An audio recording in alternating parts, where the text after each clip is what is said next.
안녕하세요. 조현 목사입니다. 저는 지난 7개월 동안 누가복음 강해를 해왔습니다. 한 70여 편이 넘는 동영상을 통해서 누가복음에 기록된 우리 하나님의 말씀을 제 나름대로는 세세하게 풀어드렸죠. 누가복음을 다 마치고 나서 이제 어떤 성경을 또 선택해서 할까 고민하다가 아무래도 누가복음에서 계속 이어지는 사도행전을 하는 것이 맞겠다 하는 생각이 들어서 오늘부터는 사도행전 강의를 하려고 합니다.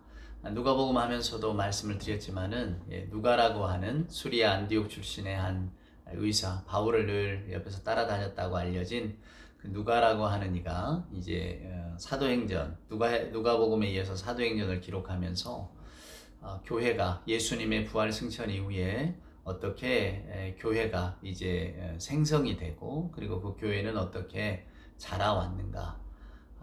우리가 초대교회라고 합니다만은 이제 교회의 원형의 모습들이 생성되어지는 과정을 교회 역사를 통해서 보여주고 있죠.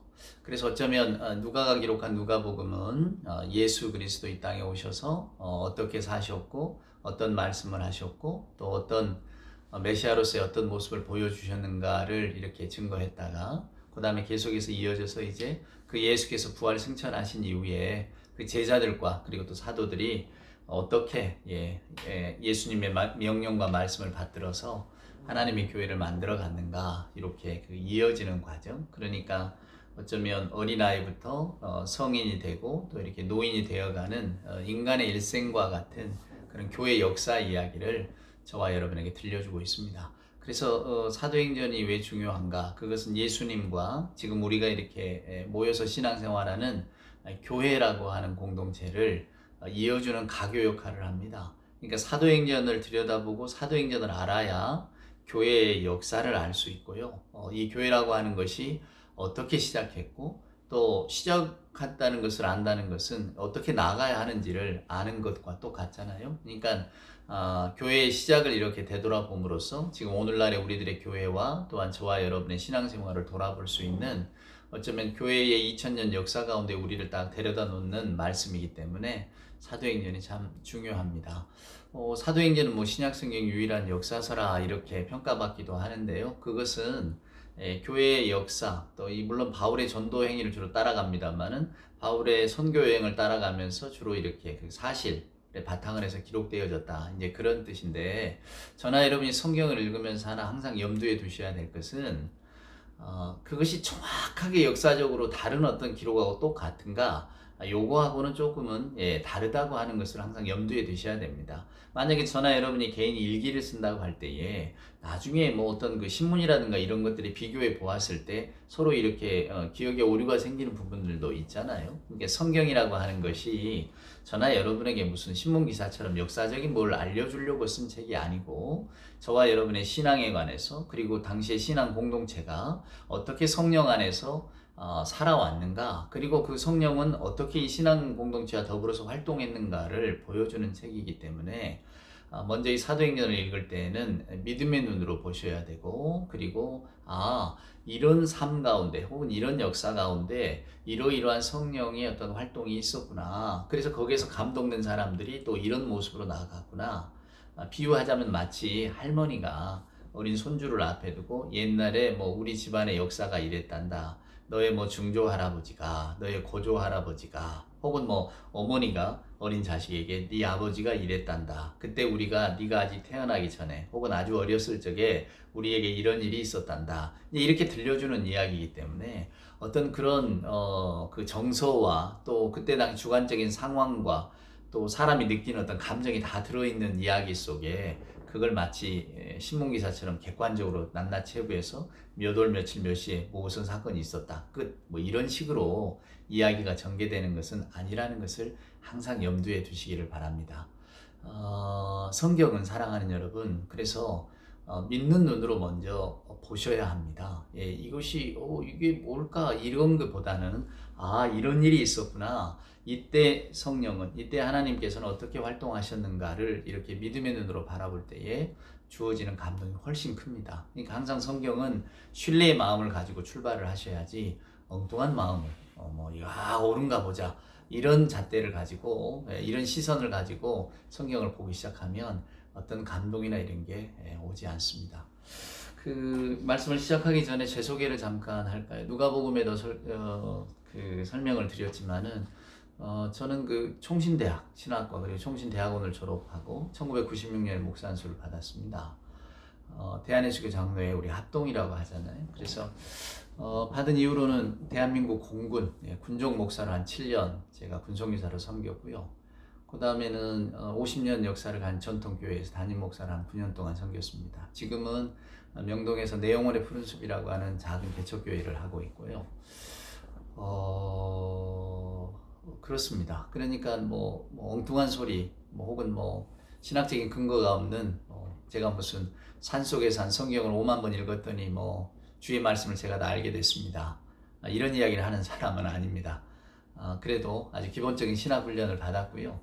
그리고 신학의 전통에서 벗어나지 않는 이 말씀을 드리는 이유는 그래서 여러분이 믿고 들으셔도 된다는 이야기를 하고 싶어서 그런 겁니다. 자, 그러면 오늘 말씀을 한번 시작을 해볼까요? 자, 사도행전 1장입니다. 성경을 좀 펴놓고 같이 보면서 제가 설명을 좀 드리도록 하겠습니다. 사도행전 1장은 이렇게 시작합니다. 데오빌로여, 내가 먼저 쓴 글에는 무릇 예수께서 행하시며 가르치기를 시작하신부터 그가 택하신 사도들에게 성령으로 명하시고 승천하신 날까지의 일을 기록하였노라. 그가 고난받으신 후에 또한 그들에게 확실한 많은 증거로 친히 살아계심을 나타내사 40일 동안 그들에게 보이시며 하나님 나라의 일을 말씀하시니라. 3절까지입니다. 먼저 누가는 데오빌로라고 하는 사람에게 이 편지글을 쓴다고, 이 글을 남긴다고 분명히 말하고 있습니다. 우리는 궁금합니다. 데오빌로가 누굴까? 각하라는 말을 쓴 거 보니까 뭔가 좀 지위가 있는 사람 같은데, 그러나 이 데오빌로라고 하는 이름의 뜻을 보면 이게 어떤 특정한 대상을 두고 쓴 글은 아니구나라는 생각을 하게 됩니다. 데오, 데우스, 빌로, 필로스, 필게인. 원래 여러분 철학이 필라소피아 아닙니까? 필게인하고 소피아. 필게인 사랑하다는 말이거든요. 그러니까 지혜를 사랑하는, 소피아는 지혜니까 철학은 지혜를 사랑하는 학문이다, 지혜를 사랑하는 것이다, 이렇게 말하잖아요. 그래서 오늘 여기 말한 것처럼 데오빌로라고 하는 것은, 데오는 데우스 신을 말하니까 결국 누가는 하나님을 빌로, 필로스 사랑하는 사람에게 하나님을 사랑하는 각하여 이렇게 쓰고 있어요. 그러니까 결국 하나님을 사랑하는 사람은 누구겠습니까? 누가가 염두에 둔 예수를 그리스도로 모시는 사람들에게 오늘 누가는 교회의 역사를 들려주고 있다고 여기는 편이 아마도 타당할 듯합니다. 이 데오빌로란 누구겠어요? 저와 여러분이죠. 그러니까 결국 이 사도행전은 우리들 개개인 한 사람 한 사람에게 보내는 하나님의 사랑의 편지인데, 그 사랑의 편지의 내용은 땅끝까지 이르러 내 증인이 되라고 하신 예수님의 명령에 순종한 사람들의 이야기입니다. 결국 하나님을 사랑하는 사람들에게 교회가 어떻게 생겨났고 교회는 어떻게 성장해 왔는가를 저와 여러분에게 들려주시는 이야기라고 보면 되죠. 그러니까 오늘 1절에 나오는 데오빌로 각하는 어떤 그 2000년 전에 살았던 어떤 데오빌로라고 하는 이름을 가진 특정한 사람이 아니라 그때에도 또 지금도 하나님을 사랑하는 모든 사람에게라고 하는 뜻입니다. 그러니까 저와 여러분에게 주시는 누가의 편지인 거죠. 성령에 감동된 누가의 편지. 자, 그러면 누가는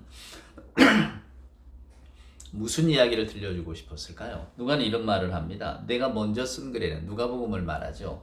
예수님이 행하시며 가르치기를 시작하셔서 사도들에게 성령으로 명하시고 승천하신 날까지 이를 기록했는데, 그가 고난받으신 후에 또한 그들에게 확실히 많은 증거로 친히 살아계심을 나타내고 40일 동안 하신 일을 보여주셨다.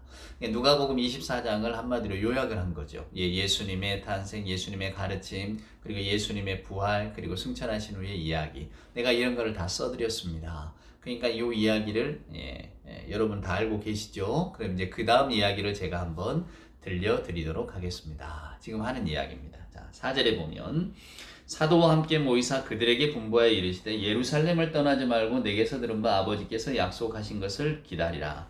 요한은 물로 세례를 베풀었으나 너희는 몇 날이 못되어 성령으로 세례를 받으리라 하셨느니라. 오늘 예수님께서 제자들에게 예루살렘으로 다 모여라 이렇게 말씀하셨다는 거예요. 이게 무슨 뜻일까? 예루살렘으로부터 이제 여러분의 사역을 시작해야 합니다. 라고 하는 거예요. 사랑하는 여러분. 원래 이 누가의 목적은 누가복음과 사도행전을 통해서 실은 예수님이 갈릴리 출신이잖아요. 갈릴리 주로 활동하셨잖아요. 유대 지역에서 보면은 아주 시골인 갈릴리에서 시작된 하나님 나라의 운동, 하나님의 복음이 결국은 예루살렘을 거쳐서 어떻게 땅끝이라고 여겨지는 로마. 왜 로마가 땅끝이냐면 그때 당시 로마가 최강대국이잖아요. 이게 세상의 모든 자원과 물자와 모든 역사가 모이는 곳입니다. 그러니까 그것을 로마라고 상정하는 거죠. 그러니까 오늘 누가는 누가복음과 사도행전을 통해서 갈릴리로부터 시작된 하나님 나라 운동 예수 복음이 예루살렘을 거쳐서 어떻게 로마에까지 이르게 되었는가를 마치 장쾌한 대하 드라마처럼 저와 여러분에게 보여주고 있는 것이죠. 그래서 오늘 누가복음 24장으로 끝나고 사도행전이 시작될 때의 이야기, 누가복음 24장은 예루살렘에서 끝나거든요. 그것이 다시 지금 반복되면서 그 다음 이야기로 이어져 간다는 것을 오늘 누가가 저와 여러분에게 들려주고 있어요. 왜 여러분 미니 시리즈나 어떤 연속극을 보시면 그전 이야기, 그리고 그 다음에 다음 이야기가 나오잖아요. 왜냐하면 새로 시작할 때 그전 이야기를 알아야 되니까. 그러니까 마치 누가는 그 미니 시리즈나 드라마를 보여주는 것처럼 사도행전 1장에서 지금 우리가 읽은 이 부분에서 누가복음 24장에 있는 그 마지막 장면 이야기를 다시 우리에게 들려주고 있는 거예요. 자, 예수님이 부활 승천하시기 전에 40일 동안 제자들과 더불어 같이 계셨잖아요. 그리고 지금 이제 승천하신 이야기를 누가복음 24장에도 기록했지만 다시 저와 여러분에게 설명해 주고 있는 겁니다. 오늘 4절에 보면 사도와 함께 모였다 그래요. 그러니까 사도들과 예수님이 함께 있는 겁니다. 사랑하는 여러분, 교회는 함께 있는 공동체입니다. 우리가 흔히 우리를 프로테스탄트 개혁주의 교회라고 그러고 그 다음에 이제 로마 카톨릭 교회라고 하잖아요. 그래서 흔히들 카톨릭 교회, 그 다음에 개신교니 기독교니 이렇게 구분을 하는데, 여러분 카톨릭이라고 하는 말 자체가 여기 성경에서 나오는 유래한 이야기로 가장 중요한 겁니다. 카톨릭이 여러분 뜻이 뭡니까? 보편하다는 뜻이에요. 카톨릭, 보편주의 그런 뜻이거든요. 보편이 여러분 뭔가요? 모두에게입니다. 누구나 오늘 여기 말씀한 것처럼 함께 모이사, 함께예요. 함께에는 소외되는 사람이 없습니다. 그러니까 예수 그리스도의 공동체 속에는 어느 누구도 소외되는 사람이 없어요. 여러분, 교회는 누구를 막지 않아요. 범죄자든 간에 어떤 사회적인 어떤 소수자든 간에 어떤 생각을 가졌든지 간에 정치적인 정파가 다르든지 간에 교회는, 사랑하는 여러분, 예수 그리스도의 이름 아래 다 같이 모이는 곳입니다. 그러니까 제가 누가복음에서 설명을 드렸지만은 마태라고 하는 세리하고 가룟 유다라고 하는 마치 유대의 독립혁명가 같은 그런 단체에 소속돼 있었다고 알려진 이 예수님의 제자는 한 하늘 아래 양립할 수 없는 사람입니다. 서로 철천지 원수죠. 누구는 로마에 부역하는 사람이고, 우리 옛적으로 비유를 하면 누구는 친일파고 누구는 독립군인데 어떻게 한 식탁에서 밥을 먹을 수가 있겠어요. 근데 예수라고 하는 식탁 속에서는 그게 가능하다는 것이 성경의 가르침입니다. 그러니까 오늘날에 어떤 교회가, 사랑하는 여러분, 우리가 섬기는 교회가 교회 안에 다양한 사람들이 모여 있잖아요. 그러니까 뭐가 옳으다, 뭐가 그르다라고 이렇게 판단할 수 있는 어떤 생각들이나 사고는 각각 다 다르지만은 교회는 보편주의를 추구해야 됩니다. 이제 어떤 분들은 교회가 사회가 잘못될 때는 목소리를 내야죠. 맞습니다. 사회가 잘못될 때는 목소리를 내야죠. 그런데 흔히 그 목소리라고 하는 것이 정치적인 어떤 판단에 따라서 이렇게 좌우될 때가 많잖아요. 만약에 여러분이 섬기는 교회가 요즘 우리 이 나라가 무슨 진보니 보수니 해서 자꾸 이렇게 사람들이 편가르기를 한다 이런 말들을 많이 하는데, 어느 한쪽의 편을 든다고 하면 반대쪽에 있는 사람, 다른 정치적인 성향을 가진 사람은 굉장히 불편할 것 아닙니까? 저와 여러분의 교회가 투표 때 1번 찍은 사람과 2번 찍은 사람을 구분한다고 한번 생각해 보세요. 목사인 제가 1번을 지지한다고 1번을 옹호하는 발언을 하거나 2번을 지지한다고 2번을 옹호하는 발언을 한다면 2번 쪽에 계신 분들이야 마음이 즐겁겠지만 1번은 불편하잖아요. 그러니까 여러분과 제가 항상 염두에 두셔야 될 것은 우리들의 정치적인 성향은 다 각각 다릅니다. 저와 여러분이 성경을 읽는 방식도 다르고 또한 받아들이는 방식도 달라요. 하지만 우리가 함께 모이는 교회에서는 이러한 일들로 인해서 분열을 조장하거나 혹은 누군가를 이렇게 소외하거나 배제하는 일들은 없어야 맞습니다. 그것이 교회의 함께하는 원칙이에요. 그러니까 여러분들도 뭐 저 목사가 혹은 우리 교회가 뭐 이쪽이네 저쪽이네 이렇게 생각하실 것 없어요. 그렇게 판단한다는 것 자체부터가 벌써 교회가 엉뚱한 길로 간다는 이야기니까. 오늘 4절에 한번 보세요. 사도와 함께 모이사. 교회는 그래서 함께 모이는 교회입니다. 그래서 교회의 가장 첫 번째 되는 원칙은 모두가 함께해요. 우리 로마서도 읽어보면 알지만 함께 우는 자들, 함께 웃는 자들, 웃는 자들과 같이 즐거워하고 우는 자들과 함께 울라. 이것이 바울의 가르침이지 즐거운 자들은 그냥 내버려 두고 우는 자들만 위해서 있어라. 이게 아니잖아요.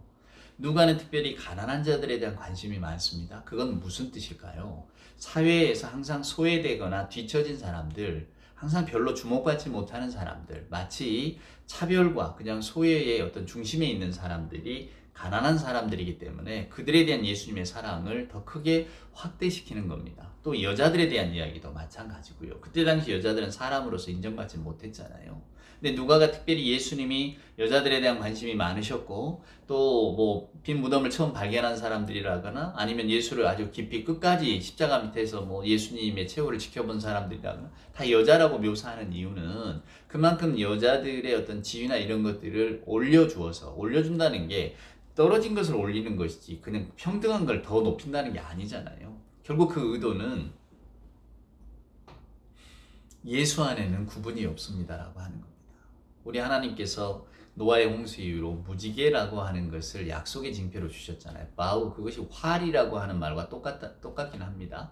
그러니까 그건 뭐 전쟁을 이제 금하겠다, 뭐 하나님의 평화의 사인이다 이렇게도 말씀하는 해석하기도 합니다만은 저는 그 무지개의 의미를 굉장히 깊게 생각합니다. 그건 뭐냐면 모두가 다 무지개에는 여러 색깔이 섞여 있잖아요. 그래서 아마 교회는 무지개 교회가 돼야 됩니다. 또 무지개란 말은 또 다른 어떤 특정한 어떤 성적 지향을 가진 쪽에서 갖다 써버려 가지고 마치 제가 무지개라고 이야기하면 저 목사도 좀 그런가 또 이렇게 생각하실까봐. 근데 여러분 교회는 그런 걸 다 뛰어넘어야 돼요. 교회는 막는 게 없습니다. 교회는 다 보편적으로 받아들여야 됩니다. 이게 교회의 특성이에요. 그러니까 오늘 여기 보면 4절에 사도와 함께 모이사라고 하는 말의 진술이 굉장히 의미가 있는 거죠. 교회는 사랑하는 여러분, 저와 여러분이 아까 제가 뭐 정치적인 생각이 다를 수 있다고 사회적으로 뭔가를 판단하는 게 다를 수 있다고 말씀드렸지만 우리들의 감정도 제각각이어서 우리는 받아들일 수 있는 사람과 받아들일 수 없는 사람이 분명히 있습니다. 생활 속에서 가까이 하고 싶은 사람과 가까이 하고 싶지 않은 사람이 있죠. 근데 교회 안에서는 여러분 그것을 여러분의 마음속에만 그냥 묻어두시라 그 말입니다. 밖으로 드러나지 않게. 왜냐하면 그리스도 안에서는 모두가 다 함께 모이는 공동체가 되어지니까. 그러니까 여러분의 감정과 판단과 사회적인 상식과 어떤 지식을 앞세울 것이냐 아니면 예수라고 하는 이름을 앞세울 것이냐 사랑하는 여러분 이게 중요합니다. 그래서 누가도 사도행전에서 기도의 중요성을 참 많이 강조하는데 기도라고 하는 것은 여러분 우리가 기도를 잘 모를 때는 내 소망, 내 욕구, 내가 바라는 것 하나님 좀 이루어 주셨으면 내가 그냥 살기를 원하는 방향으로 좀 이끌어 주셨으면 이런 내 소망과 내 욕구를 아랠 때가 많아요. 이게 이제 기도의 출발인데 그러나 여러분 저희들이 기도를 하다 보면 결국에는 예수님의 겟세마네 동산의 기도가 종착점이 되어지는 겁니다. 그게 뭡니까? 순종입니다. 내 뜻대로 마시고 아버지의 뜻대로 하옵소서. 우리는 우리 마음속으로 느끼는 감정이 있고 저와 여러분이 살아온 어떤 그 사회적인 환경이 있잖아요. 또 우리가 개인적으로 이렇게 취하는 기호, 좋아하는 게 있죠. 받아들이고 받아들일 수 없는 것, 용납되어지는 것, 할 수 없는 것 이런 것들을 다 가지고 있습니다. 그러니까 개인이죠. 우리는 다 다양해요. 하지만은 예수라고 하는 이름 안에서는 이것들보다 즉 내 개인의 어떤 욕구나 감정과 기호나 판단보다 예수님이 먼저 돼야 된다는 거예요. 그래서 교회 안에서 기도가 중요한 겁니다. 하나님 내 뜻대로 마옵시고 아버지의 뜻대로 나는 못마땅하고 나는 보기 싫지만 그러나 아버지 안에서 저희도 아버지의 자녀로서 오늘 예배하러 왔는데 제가 그냥 용납을 해야죠. 이 마음으로 가는 거예요. 이것이 교회의 여러분 어쩌면 훈련입니다. 저나 여러분의 기도의 훈련이고요. 흔히들 많은 교회에서 기도 훈련 많이 합니다만은 그 기도 훈련이 뭡니까?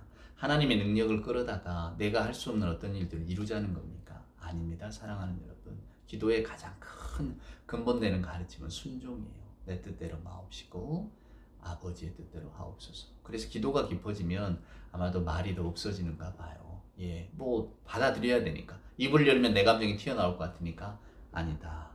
아니다. 주께서 용납하시는 이렇게 되지 않겠습니까? 그렇습니다. 그래서 함께 모이사 그들에게 분부하여 말씀하실 때 예루살렘을 떠나지 말라.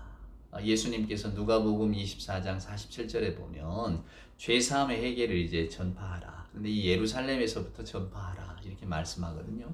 그러니까 결국 예루살렘에서 일어난 일, 예수님의 죽음과 부활이 예루살렘에서 일어났잖아요. 그러니까 이 예루살렘에서 이제는 명령을 받고 여러분들이 이제 그 나갈 사명을 기다리라는 거예요. 근데 그 사명이 뭡니까? 여기 보면 성령으로 아버지께서 약속하신 것을 기다리라. 아버지께서 약속하신 게 사랑하는 여러분 뭡니까? 그것은 주의 성령이죠.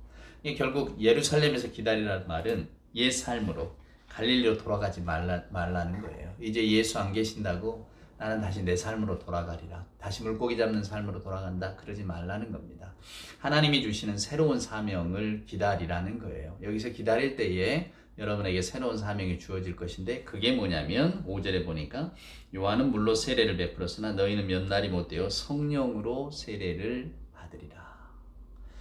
이 성령으로 세례를 받는다는 게 여러분 어떤 뜻일까? 다음 시간에 해야 될 것 같군요. 벌써 20분이 넘었습니다. 이것으로서 사도행전 제 첫 번째 시간을 마치려고 합니다. 다음 시간에 5절부터 성령이란 게 도대체 무엇인가라고 하는 의미를 가지고 여러분을 다시 찾아뵙도록 하겠습니다. 오늘도 주 안에서 평안하시기를 소원합니다.